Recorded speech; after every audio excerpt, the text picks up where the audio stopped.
اب میں خود تو جہنمی بن گیا ہوں، خود سے جنت سے دور ہو گیا ہوں، اب میں تیرے بندوں کو بھی گمراہ کروں گا.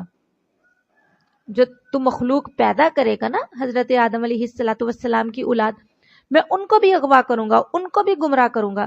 الا عبادک منہم المخلصین، مگر تیرے بندے جو اخلاص والے ہوں گے، یعنی تیرے وہ بندے جو اخلاص کے ساتھ کام کرنے والے ہوں گے، جو ہر کام اپنی رب تعالیٰ کی رضا حاصل کرنے کے لیے کریں گے، ان پہ میرا غلبہ نہیں ہوگا.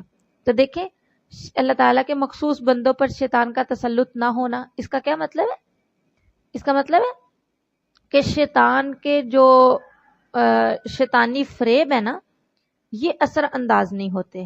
ٹھیک ہے، اور یہاں پر اس آیت کا مطلب یہ ہے کہ اللہ تعالیٰ کے مخصوص بندوں پر شیطان کا تسلط نہ ہونا. مطلب کیا؟ کہ اللہ تعالیٰ کے جو مخصوص بندے ہوتے ہیں نا، ان کے قلوب اور عقلوں پر شیطان کا ایسا تسلط نہیں ہوتا کہ وہ اپنی غلطی پر کسی وقت متنبہ ہی نہ ہو، جس کی وجہ سے ان کو توبہ کی نصیب نہ ہو، یا کوئی ایسا گناہ کر بیٹھے جس کی بخشش نہ ہو سکے. ٹھیک ہے، یہ اس کا مطلب ہے. اور اس کے بعد دیکھیں اللہ رب العزت فرماتے ہیں لہا سبعۃ ابواب لکل باب منہم جزء مقسوم، یعنی جہنم کے کتنے دروازے؟ جہنم کے 7 دروازے ہیں.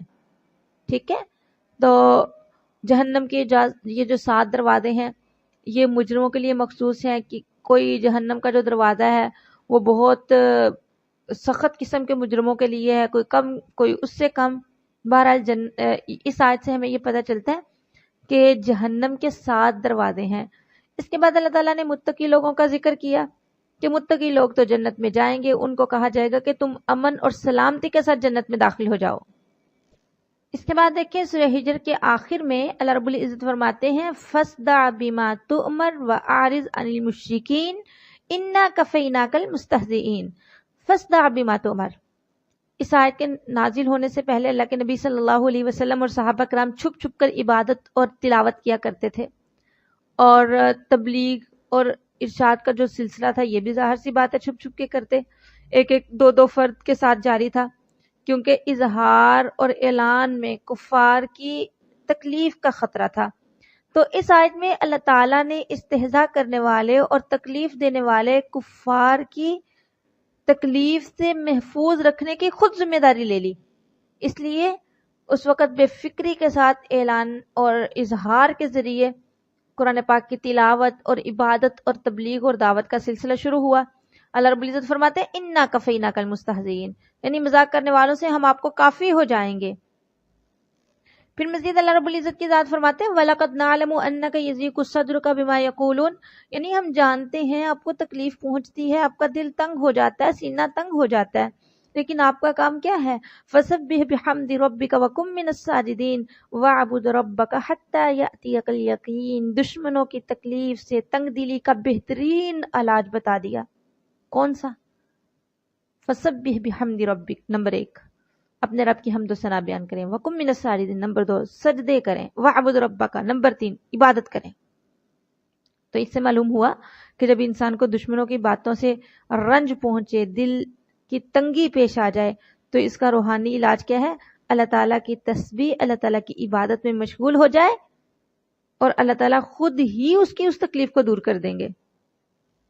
اس کے بعد دیکھیں شروع ہوتی ہے سورہ نحل. سورہ نحل میں اللہ تعالیٰ نے جو اس نے چیزیں انسان کے لیے پیدا کی ان کا تذکرہ کیا. اچھا اس میں دیکھیں اللہ رب العزت فرماتے ہیں والخیل والبغال والحمیر لترکبوها وزینہ ویخلق ما لا تعلمون.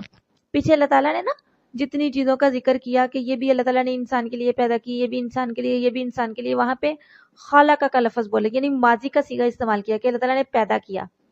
اور جب بات آئی سواریوں کی کہ اللہ تعالیٰ نے گھوڑے، خچر، گدھے یہ چیزیں انسان کے لیے پیدا کی تاکہ انسان ان پہ سوار ہو سکے، تو یہاں پہ اللہ تعالیٰ نے مضارع کا صیغہ استعمال کیا، یعنی ایسا صیغہ استعمال کیا جو ظاہر کرتا ہے کہ اللہ تعالیٰ نے پیدا بھی کیا اور آئندہ پیدا بھی کرے گا. وَيَخْلُقُ مَا لَا تَعْلَمُونَ، کہ ایسی ایسی سواریاں اللہ تعالیٰ تمہارے لیے پیدا کرے گا کہ تمہیں اس چیز کا علم ہی نہیں ہے. تو اس میں وہ تمام سواریاں آگی جو وحی کے نازل ہونے کے بعد ایجاد ہوئی. جیسا کہ اب ہم دیکھیں تو کتنی زیادہ چیزیں ہیں، موٹر سائیکل، سائیکل، گاڑیاں، بسیں، کتنا کچھ ہے. تو وَيَخْلُقُ مَا لَا تَعْلَمُونَ، کیا انسان اللہ تعالیٰ کی ذات وہ ذات ہے جس نے تمہارے لیے وحی نزول کے وقت جو چیزیں تھیں ان کا ذکر کیا، اور ساتھ میں یہ بھی کہہ دیا کہ اللہ تمہارے لیے وہ چیزیں بھی پیدا کرے گا سواری کی جو تم نہیں جانتے. سبحان اللہ.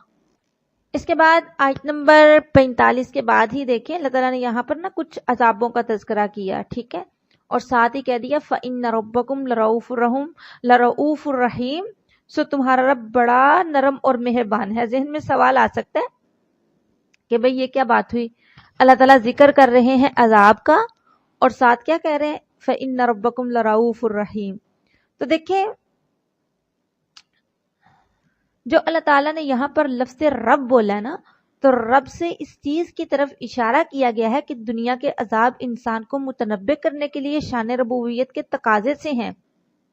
پھر مزید اللہ تعالیٰ نے فرما دیا کہ اللہ تعالیٰ شفیق ہے، مہربان ہے.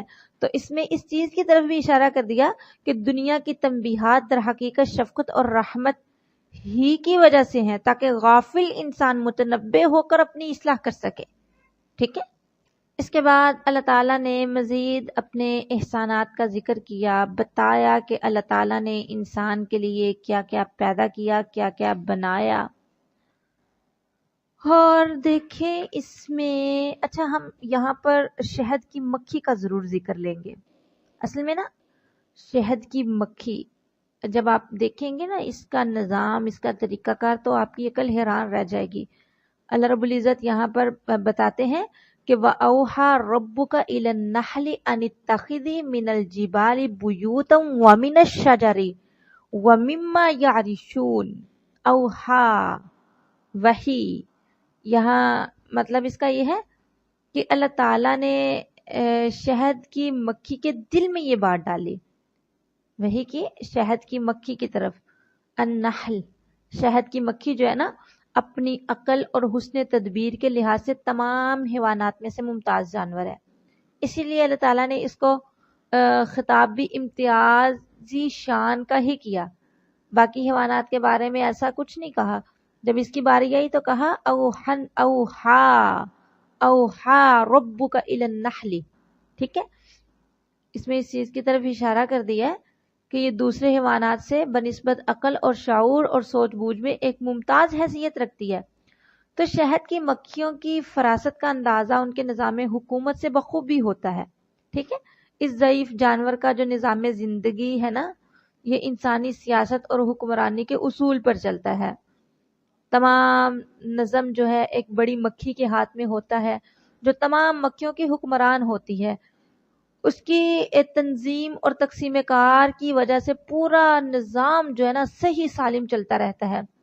اور اس کے عجیب و غریب نظام اور قوانین و قواعد کو دیکھ کر انسانی عقل حیران رہ جاتی ہے. خود یہ ملکہ 3 ہفتوں کے عرصہ میں 6000 سے 12000 تک انڈے دیتی ہے. ٹھیک ہے، یہ اپنی قد و قامت اور وضاقتہ کے لحاظ سے دوسری مکھیوں سے ممتاز ہوتی ہے. ٹھیک ہے، اور یہ جو ملکہ ہوتی ہے نا، یہ ملکہ تقسیم کار کے اصول پر اپنی رعایا کو مختلف امور پر مامور کرتی ہے. ان میں سے بعض کوئی فرائض سر انجام دیتے ہیں، بعض کوئی فرائض سر انجام دیتے ہیں، بعض انڈوں کی حفاظت کرتے ہیں، بعض نابالغ بچوں کی تربیت کرتی ہیں، بعض ایسے فرائض ادا کرتی ہیں کہ ان کے تیار کردہ اکثر چھتوں کے خانے میں 20,000 سے 30,000 تک ہوتے ہیں، یعنی کمرے آپ کہہ لیں کہ کمرے ہوتے ہیں. ٹھیک ہے، اور بعض موم جمع کر کے پہنچاتی ہیں آگے، جن سے وہ اپنے مکانات تعمیر کرتے ہیں، اور یہ موم نباتات پر جمے ہوئے سفید قسم کے صفوف سے حاصل ہوتی ہے. بہرحال یہ ایک بہت لمبا موضوع ہے، میں نے اس پر ایک باقاعدہ کتاب بھی پڑھی تھی. اس پر کتابیں لکھی گئی ہیں، شہد کی مکھی کس طریقے سے یہ سارا نظام کرتی ہے، سارا انتظام کرتی ہے. کتاب کا نام میرے ذہن میں نہیں ہے، بہت دیر پہلے میں نے پڑھی تھی. شہد کے حوالے سے ہی تھی، شہد اور اس کی اقسام یا اس طرح کر کے نام تھا. بہرحال اس میں یہ سارا طریقہ انہوں نے بتایا کہ کس کس طریقے سے شہد کی مکھی شہد کو بناتی ہے، اور پھر دیکھیں اتنی محنت کرتی ہے شہد کو بنانے میں، اتنی محنت کرتی ہے کہ انسان اتنی محنت نہیں کر سکتا. اور پھر دیکھیں شاید یہ اس کی، اچھا میرے ذہن میں یہ چیز بھی آ رہی تھی کہ جو اللہ تعالیٰ نے شہد کو شفا بنایا نا، شاید اس کے پیچھے ان مکھیوں کی اتنی زیادہ محنت ہے. بہرحال اللہ تعالیٰ نے اس شہد کو شفا بنا دیا اور بہت لذیذ ہوتا ہے، یہ غذا ہے. اور پھر دیکھیں اتنی خوبصورتی اور نفاست کے ساتھ شہد تیار کیا جاتا ہے نا، کہ یہ جو مختلف پارٹیاں بنائی ہوتی ہیں شہد کی ملکہ نے، تو وہ سبھی اپنے اپنے کام سر انجام دے رہے ہوتے ہیں، ٹھیک ہے، اور اپنی ملکہ کے حکم کو دل و جان سے قبول کرتی ہیں تمام کی تمام. ان میں سے اگر کوئی گندگی پر بیٹھ جائے تو جو چھتا ہے اس کے دربان اس کو باہر ہی روک لیتے ہیں اور ملکہ اس کو قتل کر دیتی ہے، ٹھیک ہے. تو ان کے اس حیرت انگیز نظام اور حسن کارکردگی کو دیکھ کر انسان بھی حیرت میں پڑ جاتا ہے. سبحان اللہ. یہ خاص طور پہ اللہ تعالیٰ نے ہدایت دی ہے اس کو گھر تیار کرنے کی، کہ اس طریقے کا تو نے گھر تیار کرنا ہے، اس طرح تو نے رہنا ہے، ٹھیک ہے. اور پھر توجہ دیں، اللہ تعالیٰ نے صرف گھر بنانے کا حکم نہیں دیا، ساتھ یہ بھی بتا دیا کہ گھر کسی بلند جگہ پر ہونا چاہیے، کیونکہ ایسے مقامات پر شہد کو تازہ اور صاف چھنی ہوئی ہوا پہنچتی رہتی ہے اور وہ گندی ہوا سے بچا رہتا ہے اور توڑ پھوڑ سے محفوظ رہتا ہے. ساتھ اللہ تعالیٰ نے بڑے پیارے انداز سے اس کو سمجھا دیا، بتا دیا ثم کلی من کل ثمرات. اللہ تعالیٰ نے ہدایت دے دی مکھی کو، ٹھیک ہے، کہ اپنی رغبت اور پسند کے مطابق پھل پھول سے رس چوسے، ٹھیک ہے، من کل ثمرات، ہر قسم کا پھل. مطلب یہ کہ جہاں تک وہ آسانی سے پہنچ سکے. اور فصل کی سبول ربک ذلولا، یہ شہد کی مکھی کو نا تیسری ہدایت دی جا رہی ہے کہ اپنے رب کے ہموار کیے ہوئے راستوں پر چل پڑ. دیکھیں شہد کی مکھی جب گھر سے نکلتی ہے نا پھل پھول کا رس چوسنے کے لیے، تو بہت دور دراز چلی جاتی ہے.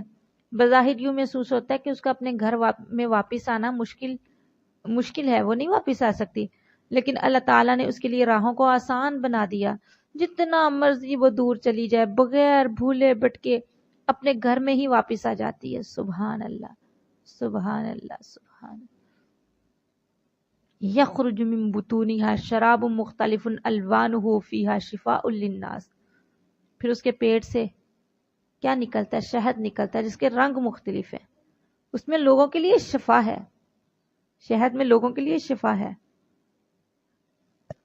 اگر کسی کا پیٹ خراب ہو، ویسے تو شہد شفا ہی ہے، آپ کسی بھی مرض کے لیے استعمال کر لو، لیکن پیٹ خرابی کا ایک واقعہ آتا ہے.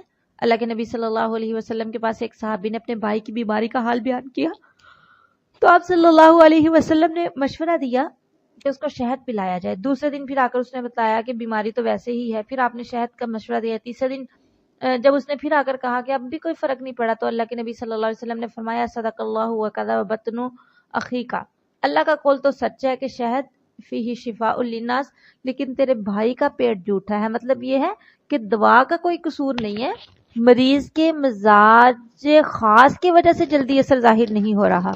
اس کے بعد پھر پلایا تو بیمار تندرست ہو گیا، ٹھیک ہے. بہرحال حکماء صحیح طریقے سے خود سمجھتے ہیں کہ شہد کن کن بیماریوں میں مفید ہے. ظاہر سی بات ہے اس کی بھی ایک تاثیر ہے. تو عام طور پہ کہا جاتا ہے کہ شہد گرم ہوتا ہے. میرا بیٹا جو ہے اس کو ہڈیوں کا مسئلہ ہے، اس کو گرم چیزیں ساری بند کر دی گئی ہیں، لیکن اس کے لیے خاص طور پہ یہ چیز کہی گئی ہے کہ اس کو شہد کے اندر دوائی مکس کر کے کھلانی ہے، ٹھیک ہے. ویسے ساری گرم چیزیں جس کی تاثیر گرم ہے، جس کے اندر تھوڑا سا بھی یہ ہے کہ بھئی یہ چیز گرم ہے، تو ہر اس طرح کی چیز بند ہے، لیکن شہد کہا گیا کہ شہد کے اندر مکس کر کے کھلانی ہے. اور ہم اس کو دن میں 3 اور بعض دفعہ تو ایسا موقع بھی آیا کہ ہم اس کو دن میں 5 6 7 دفعہ بھی شہد میں دوائی مکس کر کے کھلاتے رہے، لیکن الحمدللہ کہ کوئی اس نے اپنا اثر، جو ہم لوگوں کی زبان پہ یہ چیز عام ہے نا، شہد بہت گرم ہوتا ہے، اس کے ساتھ منہ پک جاتا ہے، اس کے ساتھ یہ ہوتا ہے وہ ہوتا ہے، تو ایسا کچھ نہیں ہوا، ٹھیک ہے. تو لیکن پھر بھی بعض لوگ کہتے ہیں کہ بھئی شہد میں اس بیماری کی شفا ہے، حکما کہتے ہیں، لیکن اللہ کے کچھ ایسے بندے بھی ہیں، اہل اللہ ہیں، وہ کہتے ہیں ہر مرض کی شفا شہد میں ہے۔ حضرت عبداللہ بن عمر کے متعلق آتا ہے کہ ان کے بدن پر اگر کوئی پھوڑا بھی نکل آتا نا تو اس پر بھی شہد کا لیپ کر دیتے اور اس کا علاج کر دیتے۔ لوگوں نے اس کی وجہ پوچھی تو انہوں نے کہا قرآن پاک میں اس کے متعلق آیا ہے فیہ شفاء للناس، اللہ تعالیٰ ہمیں بھی ایسا عقیدہ عطا فرمائے، ایسا ایمان عطا فرمائے کہ ہم قرآن کے ہر لفظ پہ یقین اور اعتقاد کے ساتھ عمل کریں۔ بہرحال یہ شہد جو ہے یہ بھی اللہ تعالیٰ کی ایک بہت بڑی نعمت ہے جو اللہ تعالیٰ نے انسان کو دی۔ اس کے بعد اللہ رب العزت فرماتے ہیں واللہ فضل بعضکم علی بعض فی الرزق، کہ اللہ تعالیٰ نے بعض کو بعض پر رزق میں فضیلت دی۔ کوئی فقیر ہے، کوئی امیر ہے، کوئی غریب ہے، کوئی کیسا ہے، کوئی کیسا ہے، ٹھیک ہے، کوئی درمیانے درجے کا ہے۔ تو یہ سارے جو درجات اللہ تعالیٰ نے مقرر کیے ہیں نا، اس میں بھی انسانوں کے لیے رحمت ہے۔ اگر تمام کے تمام برابر ہو جاتے تو احساس کہاں سے پیدا ہوتا؟ ٹھیک ہے، یہ اللہ تعالیٰ نے جو کسی کو کس طرح کا بنایا، کسی کو کس طرح کا بنایا، اس میں اللہ تعالیٰ کی بہت بڑی حکمت ہے۔ پھر اس کے بعد دیکھیں اللہ رب العزت فرماتے ہیں واللہ جعل لکم من انفسکم ازواجا وجعل لکم من ازواجکم بنین وحفدۃ ورزقکم من الطیبات افبالباطل یؤمنون وبنعمت اللہ ہم یکفرون۔ کتنا پیارا جملہ اللہ تعالیٰ نے فرمایا اللہ تعالیٰ نے تمہارے نفسوں سے تمہاری بیویاں، تمہارا جوڑا بنا دیا، ٹھیک ہے، یعنی تمہاری ہی جنس ہے، تمہاری ہی قوم ہے، اس سے اللہ تعالیٰ نے تمہاری بیویاں بنائی تاکہ تم میں آپس میں دل ملیں، ٹھیک ہے، اور شرافت اور بزرگی قائم رہے۔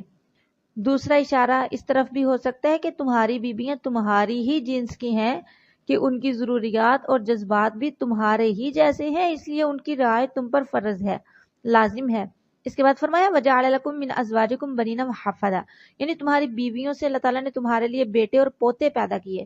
تو یہاں دیکھیں قابل نظر بات یہ ہے کہ اولاد تو ماں باپ دونوں ہی سے مل کر بنتی ہے، لیکن اس آیت میں خاص طور پہ ماؤں کا ذکر کیوں کیا؟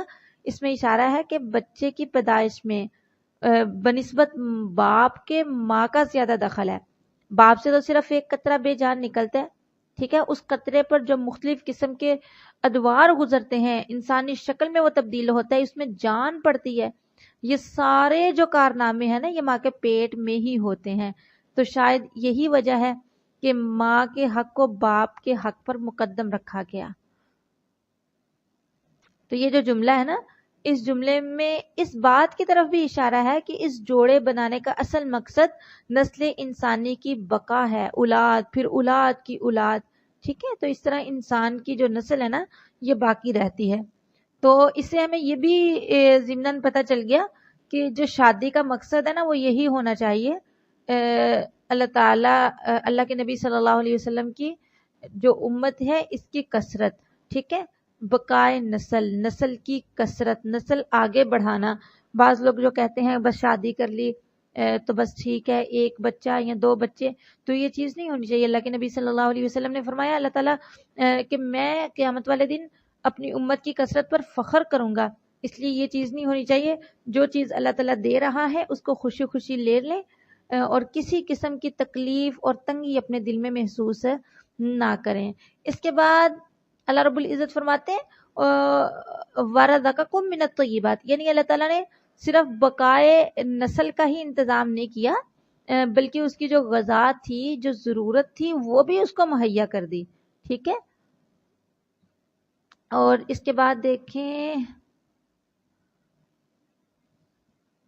پھر اس کے بعد نا اللہ تعالیٰ نے دو مثالیں دیں۔ ان میں پہلی جو مثال ہے اس میں آقا اور غلام یعنی مالک اور مملوک کی مثال دے کر بتلایا کہ جب یہ دونوں ہی ایک جنس کے اور ایک ہی قسم کے ہوتے ہیں تو یہ آپس میں برابر نہیں ہو سکتے، تو کسی مخلوق کو خدا تعالیٰ کے برابر کیسے آپ ٹھہراتے ہو؟ اور دوسری مثال میں ایک طرف ایک انسان ہے جو لوگوں کو عدل و انصاف اور اچھی باتیں سکھاتا ہے، جو اس کی قوت علمیہ کا کمال ہے، اور وہ خود بھی وہ سیدھے رستے پر چلتا ہے، تو اس میں دیکھیں اس علمی اور عملی قوت میں مکمل انسان کے بالمقابل وہ انسان ہے جو نہ خود اپنا کام کر سکتا ہے نہ کسی دوسرے کا کام درست کر سکتا ہے۔ یہ دونوں قسم کے انسان ایک ہی جنس کے ہیں، ایک ہی قسم کے ہیں، ایک ہی برادری کے ہیں، اس کے باوجود برابر نہیں ہو سکتے۔ تو خالق کائنات جو حکیم ہے، قادر ہے، علیم ہے، خبیر ہے، اس کے ساتھ کوئی مخلوق کیسے برابر ہو سکتی ہے؟ دیکھیں اللہ تعالیٰ نے کتنے کتنے پیارے انداز میں بتایا کہ بھئی تم کیسے اللہ کے ساتھ اوروں کو شریک ٹھہرا سکتے ہو، اوروں کو برابر کر سکتے ہو۔ اس کے بعد دیکھیں اللہ رب العزت نے فرمایا واللہ جعل لکم من بیوتکم سکنا۔ دیکھیں یہاں اللہ تعالیٰ نے نا انسان کے گھر کو سکن فرمایا، گھر بنانے کا فلسفہ اور حکمت واضح فرما دی کہ اس کا اصل مقصد جسم اور قلب کا سکون ہے۔ عادتاً انسان جب کام کرنے کی غرض سے باہر جاتا ہے نا تو بہت تھکا ماندہ گھر واپس آتا ہے تو گھر آ کر آرام کرتا ہے، سکون حاصل کرتا ہے۔ اگرچہ بعض اوقات انسان اپنے گھر میں بھی حرکت اور عمل میں مشغول رہتا ہے مگر یہ عادتاً کم ہے۔ اس کے علاوہ سکون جو اصل سکون ہے نا قلب اور دماغ کا سکون، وہ انسان کو اپنے گھر میں ہی حاصل ہو سکتا ہے۔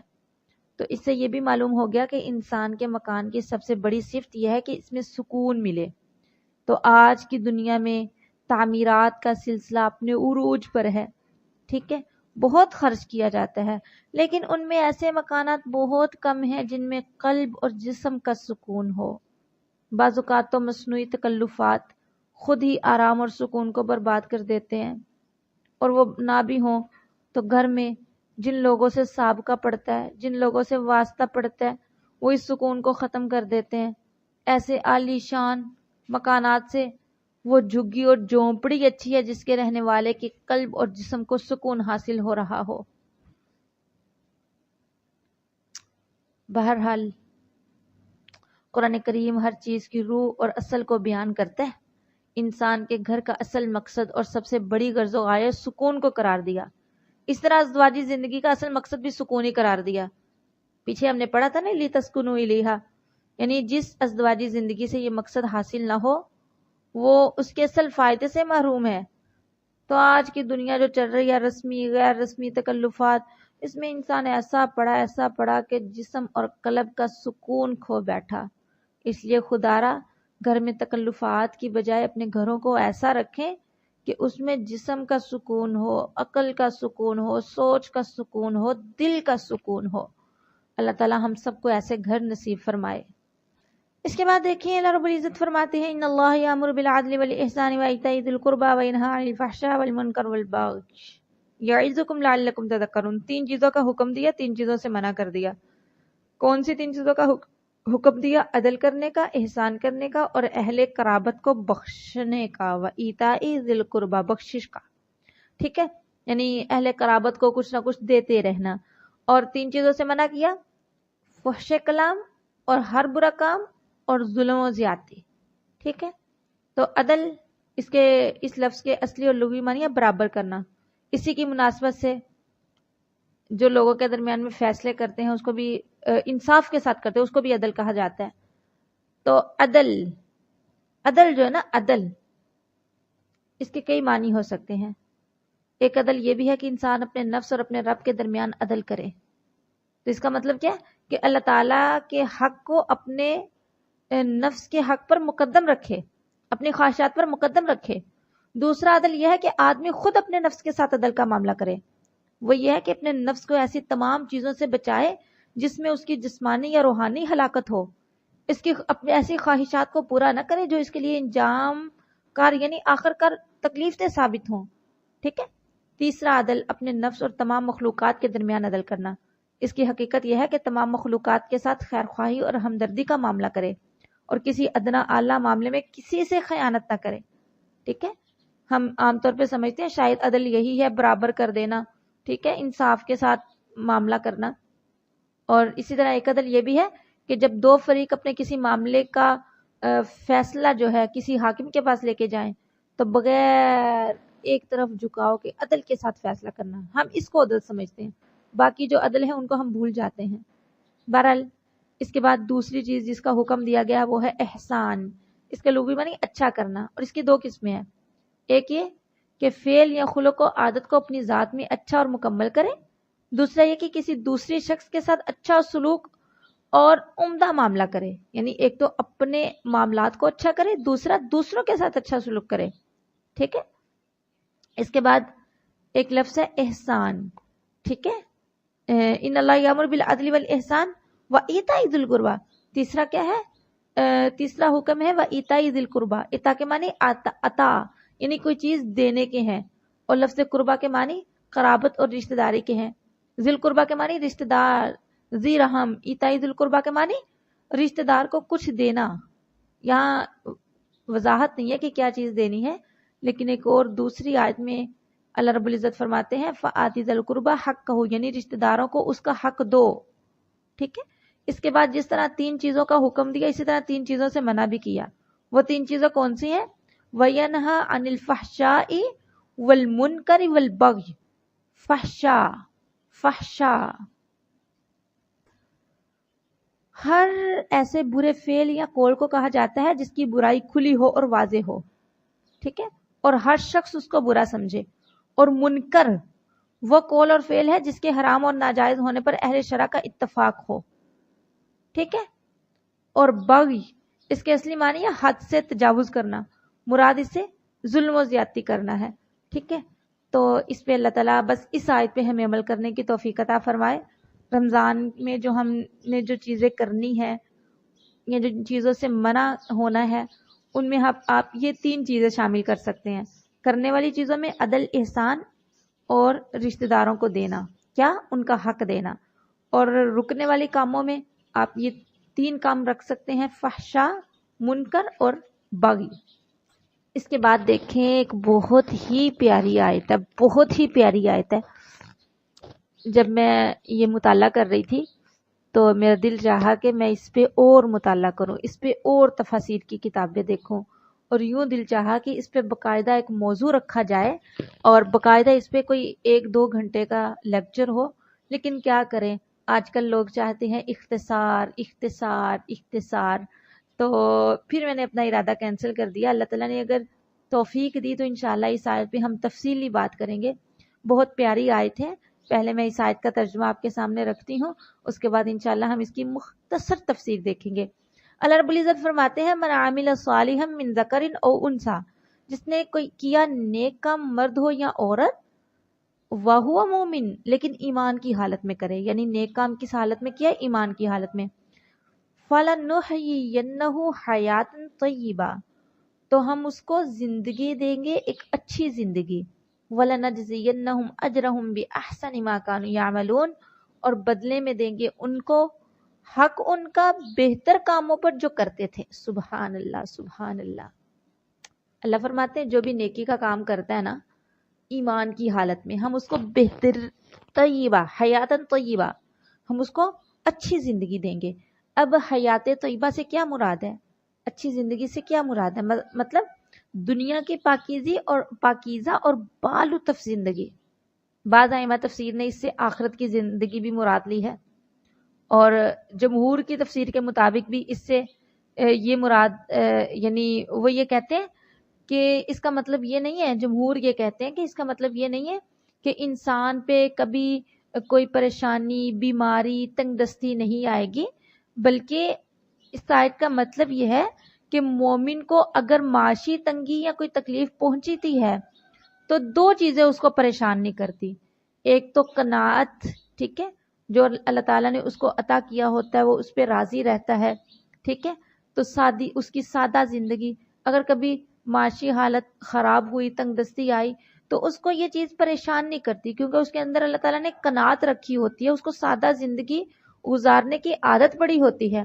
اس کے علاوہ یہ ہے کہ اس کا یہ عقیدہ ہوتا ہے مسلمان کا، مومن کا، کہ اگر مجھ پر اس طرح کے حالات آئے بھی ہیں نا تو اللہ تعالیٰ مجھے اس کی بہترین جزا دیں گے، بہترین اس کا اجر دیں گے.